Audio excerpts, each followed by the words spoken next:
Hello, Asma's വ്ലോഗിലേക്ക് എല്ലാവർക്കും സ്വാഗതം. ഞാൻ ഒരുപാട് നാളായി വീഡിയോസൊക്കെ ചെയ്തിട്ട്. അപ്പം കുറേ നാൾക്ക് ശേഷം വീട്ടിൽ ഞാൻ ഇഞ്ചിക്കറി ഉണ്ടാക്കി ഓണം സംബന്ധിച്ച്. ഞാനൊരു തണൽ റവന്യൂ ട്രസ്റ്റിൽ പ്രവർത്തിക്കുന്ന വ്യക്തിയാണ്. അപ്പോൾ അതിൽ അവിടുത്തെ ആളുകൾ കൂട്ടായ്മയിൽ ചേർന്നിട്ട് ഓണാഘോഷം സംബന്ധിച്ച് ഞാൻ ഇഞ്ചിക്കറി നൽകാമെന്നായിരുന്നു അവിടെ ഏറ്റിരുന്നത്. അപ്പോൾ ഇഞ്ചിക്കറിയാണ് ഉണ്ടാക്കുന്നത്. അപ്പോൾ ആദ്യം ഒരു കടായി എടുത്ത് വെക്കുക, അതിലേക്ക് എണ്ണ ഒഴിക്കുക, ഇഞ്ചി നമ്മുടെ ആവശ്യത്തിന് എത്രത്തോളം നമുക്ക് ഇഞ്ചി വേണോ അതിനനുസരിച്ചുള്ള ഇഞ്ചി എണ്ണ ചൂടായതിന് ശേഷം ഇട്ട് വറുത്ത് കോരിയെടുക്കുക.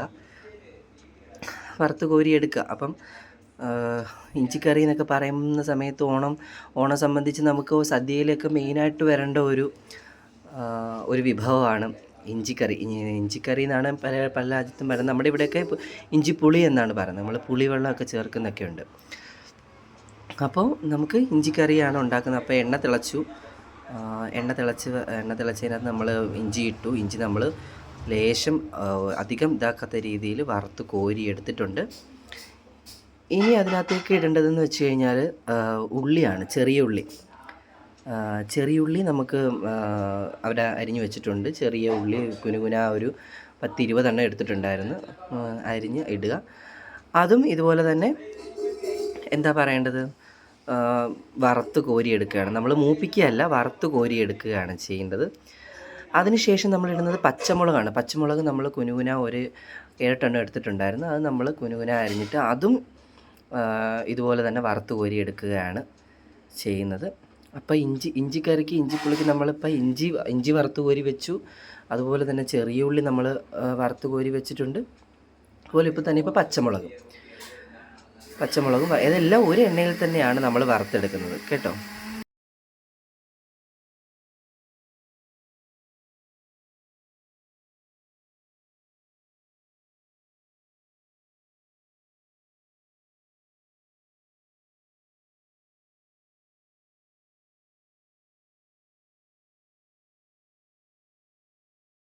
ഇനി നമുക്ക് വേണ്ടത് കറിവേപ്പിലയാണ്. ആർക്കും വേണ്ടാത്ത കറിവേപ്പിലയാണ് നമ്മളിനി ഇടുന്നത്.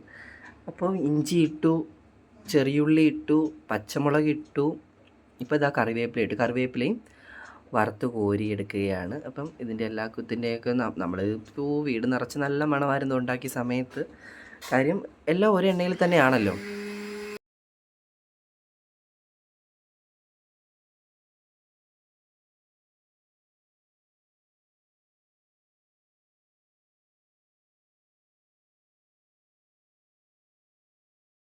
ഇനി നമുക്ക് വേണ്ടത് തേങ്ങയാണ്. അപ്പം നമ്മളെല്ലാം ഇട്ടതിന് ശേഷം തേങ്ങയും കൂടെ നമ്മൾ വറുത്തെടുക്കുകയാണ്.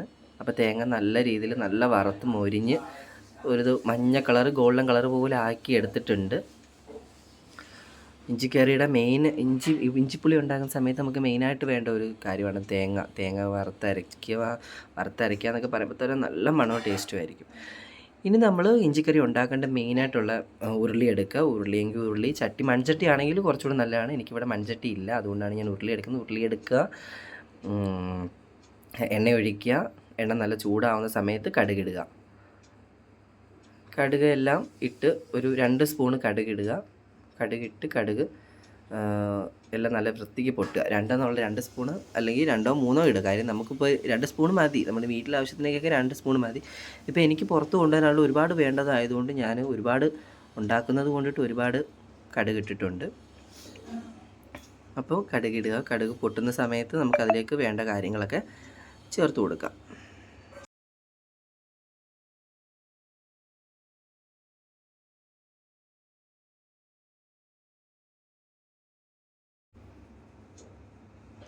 കടുക് പൊട്ടി വരുന്ന സമയത്ത് അതിനകത്തേക്ക് നമ്മൾ കറിവേപ്പില ഇട്ടിട്ടുണ്ട്. കറിവേപ്പില കൂടെ കിടന്ന് ഒന്ന് മൂത്ത് വരട്ടെ.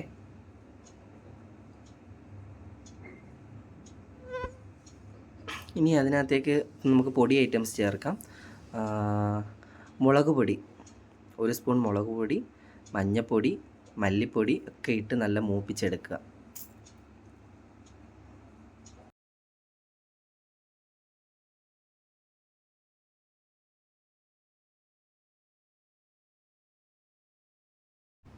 പിന്നെ നമ്മൾ മുളക് പൊടിയുടെയൊക്കെ ഒരു മണമുണ്ട്. ആ മണം നന്നായിട്ട് പോയി കിട്ടാൻ വേണ്ടി മുളക് പൊടി, മല്ലിപ്പൊടി, മഞ്ഞൾപ്പൊടിക്കൊക്കെ നല്ല മണമാണല്ലോ. അപ്പം ആ പച്ച മണം ഒന്ന് മാറാൻ വേണ്ടിയിട്ടാണ് ഇടുന്നത്. ഇനി നമുക്കിതിലേക്ക് ഇടുന്നത് നമ്മൾ മുന്നേ അരച്ച് വെച്ചിരുന്ന അരപ്പാണ് ഇടേണ്ടത്. അപ്പോൾ അരപ്പെന്ന് പറയുമ്പോൾ നമ്മൾ ഇഞ്ചി വറുത്ത് കോരി വെച്ചിട്ടുണ്ടായിരുന്നു, ചെറിയ ഉള്ളി, പച്ചമുളക്, കറിവേപ്പില ഇതെല്ലാം നമ്മൾ അരച്ച് വെച്ചിട്ടുണ്ടായിരുന്നു. അപ്പം അത് എല്ലാം കൂടെ വെള്ളം ചേർക്കാതെ അരച്ചത് നമ്മൾ ഇട്ടിരിക്കുന്ന അരപ്പിലേക്ക് ഇടുക. ഇട്ട് നന്നായിട്ട് ഇളക്കിയെടുക്കുക. നമുക്ക് ആവശ്യത്തിന് ഉപ്പും കൂടെ, ഉപ്പൊക്കെ ഈ സമയത്താണ് ഇടേണ്ടത്. ഉപ്പൊക്കെ ഇട്ട് നന്നായിട്ട് ഇളക്കിയെടുക്കുക. നല്ല മിക്സ് ആക്കിയെടുക്കുക. ഇനി ഇതിനകത്തേക്ക് നമ്മൾ പുളിവെള്ളം ഒഴിക്കും. പുളിവെള്ളമാണ് ഒഴിക്കുന്നത്.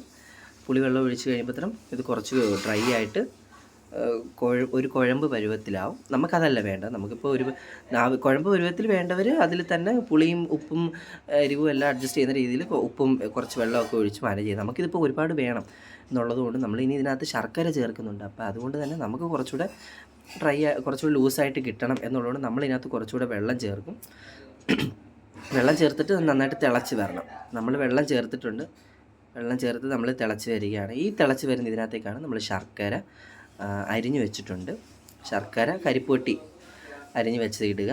ഇട്ട് നന്നായിട്ട് ഇളക്കി ഉപ്പും എരിവും മധുരവും ഒക്കെ യോജിക്കുന്ന രീതിയിലാക്കി ഇളക്കിയെടുക്കുക. അന്നേരത്തോളം നമ്മുടെ ഇഞ്ചിപ്പുളി റെഡിയാവും. അപ്പം അസ്മാസ് വ്ലോഗിൽ ഇങ്ങനെ ഇടയ്ക്കിടയ്ക്കൊക്കെ വീഡിയോ എടുത്തുള്ളൂ. ഇടുന്ന സമയത്ത് ഇതുപോലെ നല്ല ടേസ്റ്റി ആയിട്ടുള്ള ഫുഡ് ഐറ്റംസ് ഒക്കെ ഉണ്ടാക്കുന്ന വീഡിയോസ് ആയിരിക്കും ഇടുന്നത്. അപ്പോൾ എല്ലാവരും കാണാൻ ശ്രമിക്കുക. കണ്ട് എല്ലാവരും ഇതുപോലെ ചെയ്ത് നോക്കുക. ചെയ്തിട്ട് എല്ലാവരുടെ അഭിപ്രായങ്ങൾ അറിയിക്കുക. പിന്നെ എല്ലാവരും ഇനി എന്തെങ്കിലും ഉണ്ടാക്കണം എന്നുണ്ടെന്നുണ്ടെങ്കിൽ പറയാം. ഇനി നിങ്ങളുടെയൊക്കെ നാട്ടിൽ എങ്ങനെയാണ് ഇഞ്ചിക്കറി ഉണ്ടാക്കുന്നത് എന്നുകൂടി പറയാം. ഞാനിപ്പോൾ തിരുവനന്തപുരത്താണ് താമസിക്കുന്നത്. തിരുവനന്തപുരം സിറ്റിയിലാണ്. അപ്പോൾ നമ്മൾ വീട്ടിൽ അമ്മയൊക്കെ ഉണ്ടാക്കുന്ന രീതിയിലാണ് നമ്മൾ ഇഞ്ചി നമുക്കിങ്ങനെ അറിയും. മറ്റ് ജില്ലകളിലും അല്ലെങ്കിൽ മറ്റ് നാടുകളിലൊക്കെ എങ്ങനെയാണ് ഉണ്ടാക്കുന്നത് എന്ന് കൂടി ഒന്ന് കമൻറ്റ് വഴി അറിയിച്ചു കഴിഞ്ഞാൽ വളരെ ഉപകാരമായിരുന്നു. അപ്പോൾ അതും അറിഞ്ഞിരുന്നു കഴിഞ്ഞാൽ അത് നമുക്ക് ട്രൈ ചെയ്യാമല്ലോ. അപ്പോൾ എല്ലാവരും കാണുക. Okay, thank you.